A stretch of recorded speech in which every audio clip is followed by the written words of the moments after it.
Everyone, আজকে দুপুরের lunch বোনের বাড়িতে। যদিও আসতে লেট হয়ে গেছে, কেন সবার খাবার দিয়ে তারপর আস্তে আস্তে যা হয় আর কি। এটা হচ্ছে বড়ির বাটা, এটা আমাদের মেদিনীপুর স্পেশাল, তাই তো বল। এটা হচ্ছে ডাল, আমি বলেছিলাম ওকে যে তুই হালকা পাতলা কিছু করবি, কেন আমার পছন্দ না। আচ্ছা, এটা হচ্ছে শাক, পালং শাক বড়ি দিয়ে।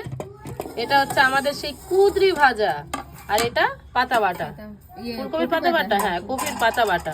এদিকে রয়েছে চিকেন, এদিকে রয়েছে আমার মাছের টাইলে পাতলা ঝোল। এরকম মাছের ঝোল আমার ভীষণ পছন্দের। লাঞ্চ স্টার্ট করলাম, আগে রাইস আর হচ্ছে পাতার বাটাটা দিয়ে খাবো। এই রোদ্দুরের মধ্যে বসে খাওয়ার মজাটাই আলাদা। তুমি বলো, তুমি কি খাচ্ছ?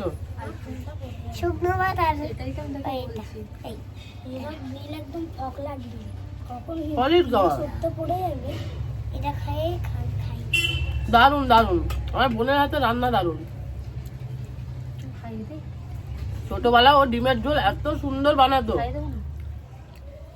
আমার দিশাঙ্গের বাড়িতে মুরগির ঠ্যাং খেয়েছি। এই দেখো, না না, আমার ছেলেকে দেখো, আমার ছেলেকে দেখো। চাম্পা সবাইকে হাই বলে দে। হাই।